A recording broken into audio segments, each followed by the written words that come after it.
할렐루야. 예수님의 사랑으로 성도 여러분을 사랑합니다.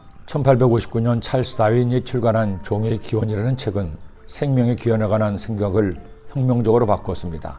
당시 유럽은 그리스도적 세계관으로 생명의 시작은 성경의 내용에 따라 하나님께서 모든 생명을 종류대로 창조하셨다고 믿고 생각했습니다.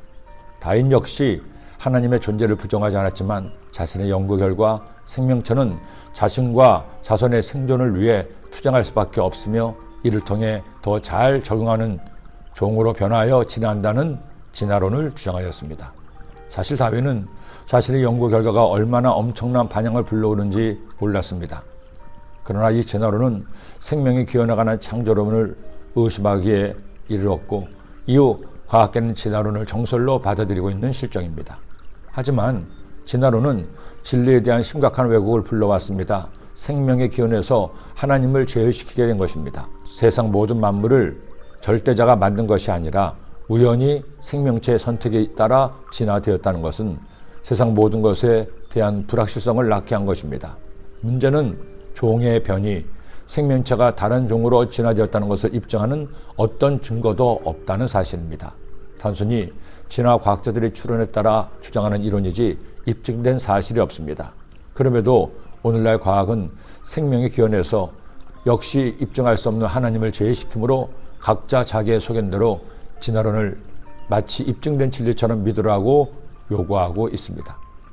사사기 17장 말씀을 묵상하다가 저는 문득 진화론이 생각났습니다. 하나님께 대한 믿음이 사라지자 하나님을 믿는 것도 하나님의 뜻대로가 아닌 자기 소견대로 하나님을 믿는 어리석은 모습을 발견합니다. 사사기 16장까지의 말씀은 시대적으로 하나님이 보내신 사사에 관한 기록입니다. 그런데 17장에서 21장까지의 말씀은 사사기의 부록과 같은 말씀으로 시대에 따른 기록이 아닙니다. 사사시대에 이스라엘이 종교적으로 도덕적으로 어디까지 타락했는지를 깨닫게 하는 별도의 말씀입니다. 그들은 하나님을 믿는다고 하면서도 하나님 택하신 선민이라는 자부심을 가지고 있었지만 하나님과는 전혀 상관없는 타락한 행태를 보입니다. 그 첫 내용이 바로 에브라임 산지에 살았던 미가라는 사람과 그의 어머니에 관한 내용입니다. 미가는 어머니가 잃어버렸다고 생각한 은 1100개를 어머니께 드렸습니다.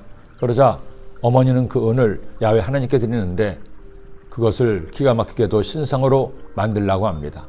미가 역시 어머니의 청에 따라 은 200개로 은 신상을 만들었습니다. 심지어 자신의 집에 신당이 있어 에봇과 드라빔까지 만들었습니다.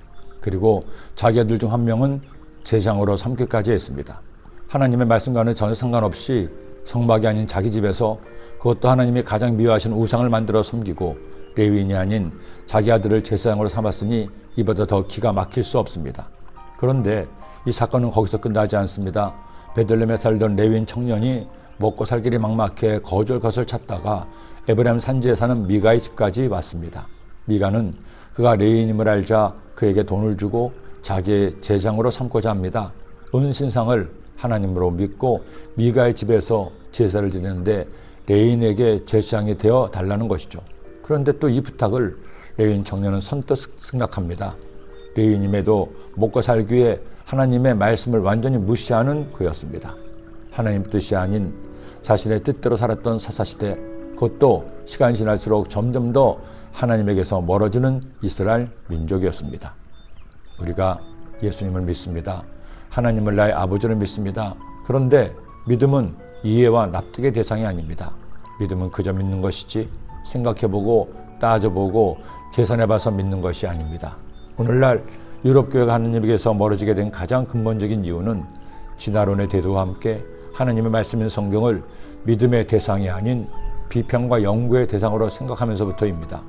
성경에 나오는 초자연적인 하나님의 능력을 모두 신화로 만들어낸 이야기로 판단하자 더는 믿을 것이 없어지고 만 것입니다. 우리 하나님을 잘 믿읍시다. 하나님을 잘 믿되 내 생각대로 믿지 말고 하나님의 말씀대로 믿고 말씀대로 행하며 삽시다. 내 소견대로가 아니라 하나님의 소견대로 믿는 매일매일이 되시기를 기도합니다. 기도드립니다. 하나님 아버지, 사사시대에 많은 사람들이 하나님의 말씀을 잊어버리고 자기 생각대로 살다가 죄를 짓고 하나님을 멀리 떠났습니다. 저희들 주님 민도라면서도 하나님을 떠난 생활하지 말고 하나님과 항상 동행하여 주의 말씀 따라 사는 주의 자녀들 되게 하여 주옵소서. 예수님의 이름으로 기도드립니다. 아멘.